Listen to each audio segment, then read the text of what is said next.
Hello friends, welcome to learn one.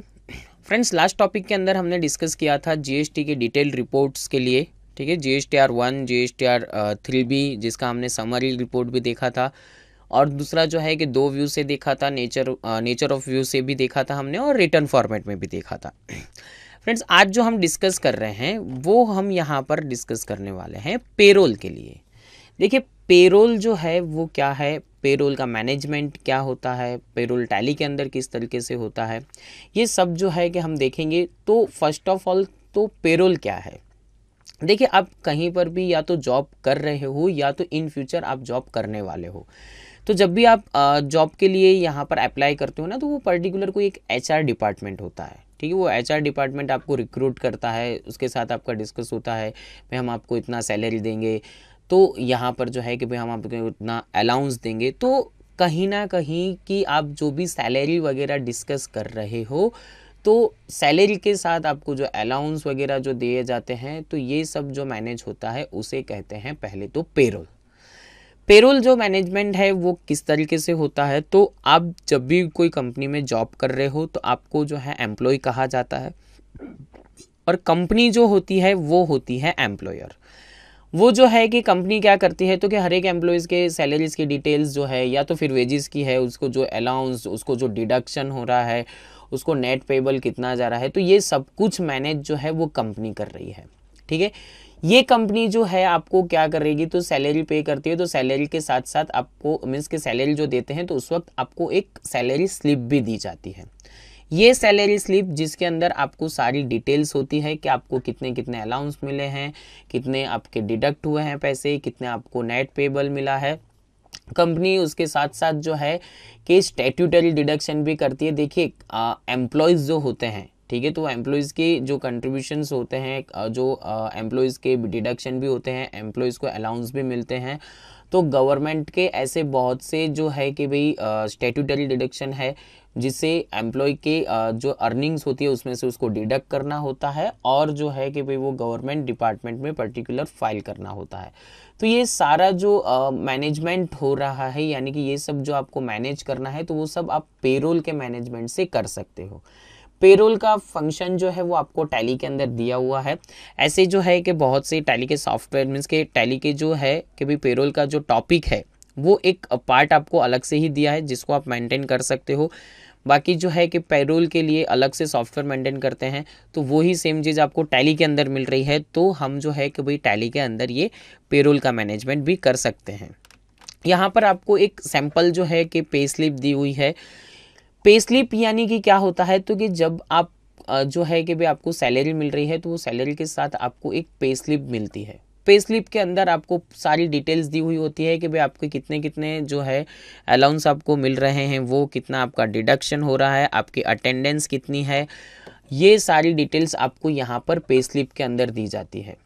यहाँ पर pay slip जो है, तो पे स्लिप के अंदर जो है कि भाई आपकी अर्निंग्स कितनी है, आपके डिडक्शन कितने हैं। तो जो सैलरी है, तो सैलरी आपको मिल रही है, आपको HRA मिल रहा है, आपको कन्वेंस मिल रहा है, उसमें से क्या कर रहे हैं, तो कंपनी जो है वो डिडक्शन कर रही है। सपोज कि PF जो है तो उसका आपका डिडक्शन हो रहा है, यानी कि प्रोविडेंट फंड। ESI जो है वो आपका जो है एम्प्लॉय स्टेट इंश्योरेंस, वो भी आपका डिडक्ट हो रहा है। आपको नेट जो है वो कितनी सैलरी मिल रही है, तो वो यहाँ पर बाइफरकेट करना होता है। साथ साथ देखिए, यहाँ पर आपको एक दिया हुआ है एम्प्लॉयर कंट्रीब्यूशंस, यानी कि कंपनी भी अपने उसकी तरफ से जो है कि आपको कंट्रीब्यूट करते हैं। तो वो किस तरीके से होता है, तो कि जैसे PF के 12% आपके में से डिडक्ट हो रहे हैं, तो कंपनी भी उसके अंदर PF में 3.67% ऐड करती है। तो ये जो है कि जब भी आपकी एक पे स्लिप जो है वो टैली के अंदर से भी बना सकते हो। पेरोल के लिए जो है कि पेरोल मैनेजमेंट होता है, तो उसमें आपकी जो अर्निंग्स है, आपके डिडक्शंस है, कंपनी के कंट्रीब्यूशंस है, ये सब के साथ जो है वो एक सैलरी स्लिप एक बनता है, जिसमें यहाँ पर जो है कि एम्प्लॉयर्स स्टैट्यूटरी कंट्रीब्यूशन है, यहाँ पर एम्प्लॉयज़ अर्निंग है, एम्प्लॉयज़ डिडक्शन है। तो ये सारी डिटेल्स आपको यहाँ से पे स्लिप के अंदर मिलती है। पे स्लिप में ये बताना भी ज़रूरी होता है। सपोज़ आप जो है कि भाई एक ऑफिस है मीन्स के आपका, और आप जो एम्प्लॉयर्स है, तो आप जब भी आपके एम्प्लॉय को सैलरी स्लिप वगैरह बना कर देते हो, तो उसके अंदर उसकी ये सारी डिटेल्स जो है वो यहाँ पर होनी चाहिए। अभी यहाँ पर हम बात करते हैं कि टर्मिनोलॉजी क्या है पेरोल की। तो पेरोल की जो टर्मिनोलॉजी है, जिसमें मैंने आपको आगे भी कहा कि एम्प्लॉयज़ अर्निंग होता है।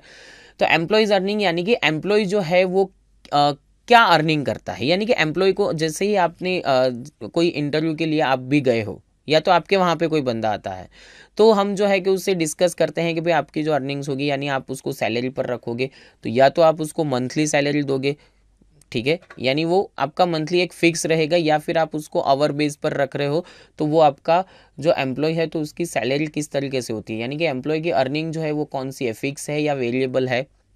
साथ साथ उसको अर्निंग्स में सैलरी तो देते ही हम एचआर है, कन्वेंस दे रहे हैं, तो कन्वेंस में भी हम फिक्स कर देते हैं कि भाई आपको मंथली इतना कन्वेंस मिलेगा। अदरवाइज जो है कि भाई आपका इतने किलोमीटर्स होते हैं, तो इतने किलोमीटर के हिसाब से आप जो भी कर रहे हो तो उसके हिसाब से आपको इतना अलाउंस रहेगा। तो वो एक है कि कहीं ना कहीं एम्प्लॉयज़ की जो अर्निंग होती है या तो वो फिक्स होती है या वो वेरिएबल होती है। सेम एज ऐसे ही हम बात करें डिडक्शन की, तो एम्प्लॉय का जो डिडक्शन होता है, यानी कि एम्प्लॉय का प्रोविडेंट फंड जो है वो हम डिडक्ट करते हैं। यहाँ पर प्रोफेशनल टैक्स जो है वो डिडक्ट करते हैं। तो प्रोविडेंट फंड की और ईएसआई की, इनकम टैक्स की, ये सारी फार्मूला जो है वो एज अ स्टैट्यूटरी हिसाब से जो है कि भाई वो फिक्स रहती है। बट कहीं कहीं जो है कि भाई वो नॉन स्टैट्यूटरी डिडक्शन भी रहता है, जैसे कि भाई कैंटीन का वो यूज़ कर रहा है, ठीक है, एम्प्लॉय जो है वो कैंटीन का यूज़ कर रहा है, तो कैंटीन का डिडक्शन हम ले सकते हैं। बट एम्प्लॉय ये कहता है कि नहीं सर, मुझे कैंटीन की रिक्वायरमेंट नहीं है, तो जो है कि भाई वो कैंटीन यूज़ नहीं करना चाह रहा है, तो हम उसका डिडक्शन वहाँ पर नहीं ले रहे हैं। तो ऐसे भी जो है कि भाई जिस तरीके से एम्प्लॉय का अर्निंग होता है उस तरीके से उसका डिडक्शन होता है।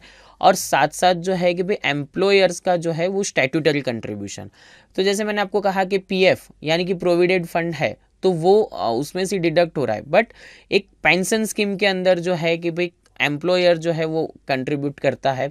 एम्प्लॉयर यानी कि कंपनी जो है वो क्या करेगी, तो वो प्रोविडेंट फंड है, पेंशन स्कीम के अंदर है, स्टेट इंश्योरेंस के अंदर है, तो ये सारे स्टैट्यूटरी जो कंट्रीब्यूशंस है वो भी हमारे पेरोल का जो मैनेजमेंट है उसका एक पार्ट है। अर्निंग एंड डिडक्शन कैलकुलेशन की बात करें तो उनके जो अर्निंग्स होते हैं वो किस तरीके से होते हैं, तो देखिए अर्निंग का पोर्शन एक साइड होता है, यानी बट ऑलवेज है कि वो सारा जो है वो ऐड होने वाला है। फॉर एग्जांपल आपको यहाँ पे दिया है कि भाई बेसिक सैलरी है, एचआर है, कन्वेंस है, तो ये सारे जो होते हैं वो क्या होते हैं, टोटल अर्निंग्स होते हैं। एज वेल एज इसी तरीके से टोटल डिडक्शन है, तो डिडक्शन जो है वो एम्प्लॉयज़ का कौन सा है, तो भाई पीएफ का डिडक्शन हो रहा है, प्रोफेशनल टैक्स का हो रहा है, ईएसआई का हो रहा है, इनकम टैक्स का हो रहा है।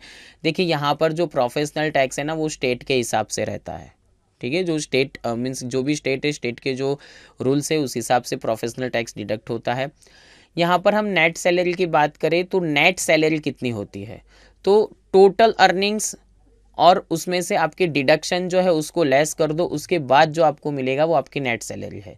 फॉर एग्जांपल के सैलरी 10,000 है, एचआर 1,000 है, कन्वेंस 1,000 है, तो 12,000 हो गए। पीएफ के आपके जो है कि भाई 800 कट रहे हैं, प्रोफेशनल टैक्स के आपके 800 कट रहे हैं, तो मुझे क्या हो रहा है, तो कि भाई 12,000 था, उसमें से 1,000 जो है वो क्या हो गया, डिडक्ट हो गया, तो अब मुझे कितना मिल रहा है, तो 11,000। तो इसी तरीके से आपकी नेट सैलरी होती है। देखिए ये जो है फॉर्मूला के हिसाब से हमें उसको सेट करना रहता है।